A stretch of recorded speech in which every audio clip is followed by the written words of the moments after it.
Story की शुरुआत होती है हमारे मेन लीड यो जुन से। कॉलेज का सबसे पॉपुलर, हैंडसम और अमीर लड़का है। जुन के पास दुनिया की हर खुशी और पैसा है, पर अंदर से वो एकदम अकेला और खाली महसूस करता है। दूसरी तरफ है नाम सो योन, जो युन से एकदम अपोजिट है। वो बहुत ज्यादा गरीब है, दिन रात पार्ट टाइम जॉब्स करता है और किसी से फालतू बात तक नहीं करता। और तीसरी है किम सो बिन, जो दिन रात पढ़ाई करती है और रात पर करने के बाद उसके अच्छे मार्क्स बिल्कुल नहीं आते। कॉलेज क्लास में जुन गलती से सू योन के जूतों पर कॉफी गिरा देता है। जून रिपीटेडली सॉरी बोलता है, पैसे देने की कोशिश करता है, पर सू योन उसके पैसे रिफ्यूज कर देता है और कहता है, तुम सच में एटीएम मशीन हो क्या? गलती हम दोनों की थी, पैसे देने की कोई जरूरत नहीं है। दूसरी तरफ सो बीन अपने हॉस्टल रूम में नए रूममेट की उम्मीद करती है, पर उसे एक एरोगेंट सीनियर मिलती है जो उससे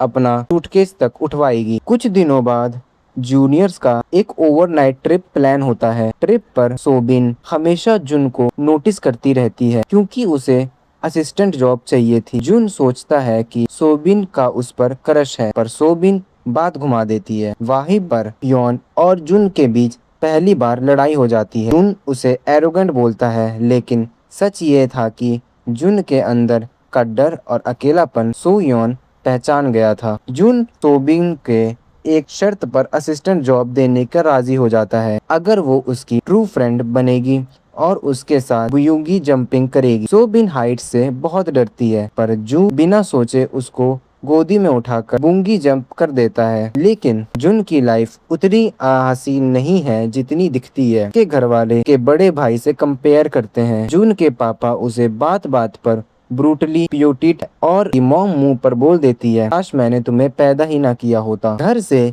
इतना टॉर्चर सहने के बाद जुन रास्ते में शराब पी लेता है और रो रो कर सू योन और सोबिन को कॉल करता है। जुन सोबिन से कहता है, क्या तुम मुझे पसंद कर सकती हो? और सोबिन बोलती है कि वो अपने चाइल्डहुड बेस्ट फ्रेंड चाकी प्यार करती है। सोबिन का दिल टूटने से बचाने के लिए एक मास्टर प्लान बनाता है। वो सोबिन को बेस्ट फ्रेंड के सामने नाटक करता है कि सोबिन उसकी गर्लफ्रेंड है। जुन उससे बोलता है, तुम मुझे देख करो अपने कर्श को बोलने बुलाने के लिए, और सोबिन का पुरानी यादों वाला ब्रेसलेट तोड़ देता। तीनों को प्रोफेसर एक ही ग्रुप प्रोजेक्ट में डाल देते हैं। ग्रुप प्रेजेंटेशन के वक्त सीनियर लोग सू योन को बुली करने की कोशिश करते हैं। जो बीच में आकर सीनियर्स पर चिल्लाता है। इसी बीच सू योन की तबीयत खराब हो जाती है। वो कंस्ट्रक्शन साइट पर बेहोश हो जाता है। जून हॉस्पिटल पहुंचकर हेल्प करता है। दोनों के बीच का एटीट्यूड पिघलाने लगता है कि नई शुरुआत होने लगती है। धीरे धीरे सोबिन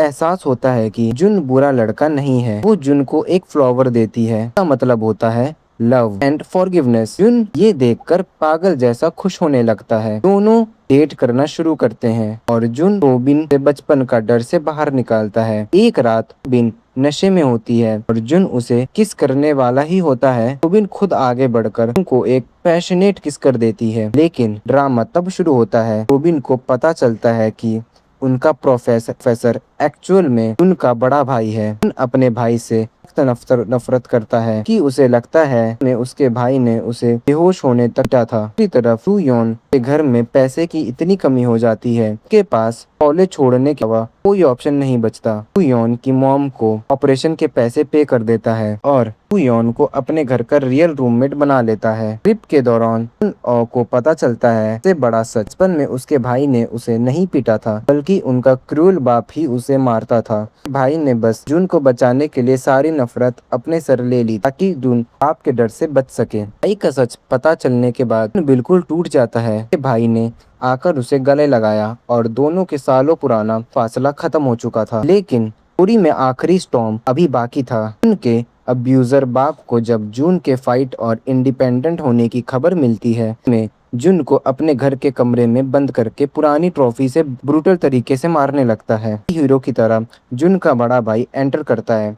वो अपने बाप का कॉलर पकड़कर वार्निंग देता है, इसको बुलावा देता है। जुन के अब्यूजिव फादर को जेल हो जाती है और फाइनली जुन इस डार्क पास्ट को आजाद कर देता है। कॉलेज के सीक्रेट सेंटा गेम और फाइनल प्रेजेंटेशन में उन तीनों दोस्त योन और सोबिन एक साथ मिलकर अपने लाइफ के डार्क एंड ब्राइट साइड्स पर ऐसा प्रेजेंटेशन बनाते हैं। पूरा डिपार्टमेंट उनके लिए तालियां बजाता है। योन को अपना दोस्त ही मानता था, लेकिन आखिर में एडमिट करता है कि जून और सोबिन उसके सबसे प्यारे दोस्त हैं। स्टोरी की एंडिंग में भी दोस्त के लाइफ नई डायरेक्शन में आगे बढ़ती है। योन अपने दोस्त को इम्पोर्टेंस देने लगता है। सोबिन अपने फ्यूचर को लेकर कॉन्फिडेंट हो जाती है। उनको फाइनली एक सच्चा प्यार और फैमिली मिल जाती है, इसलिए वो हमेशा से तरसता रहता है। दोनों दोस्त साथ खुशियों से मुस्कुराते हैं। ड्रामा एक बहुत ही इमोशनल और हैप्पी नोट पर खत्म हो जाता है। Thank you for watching this video. अगर आपको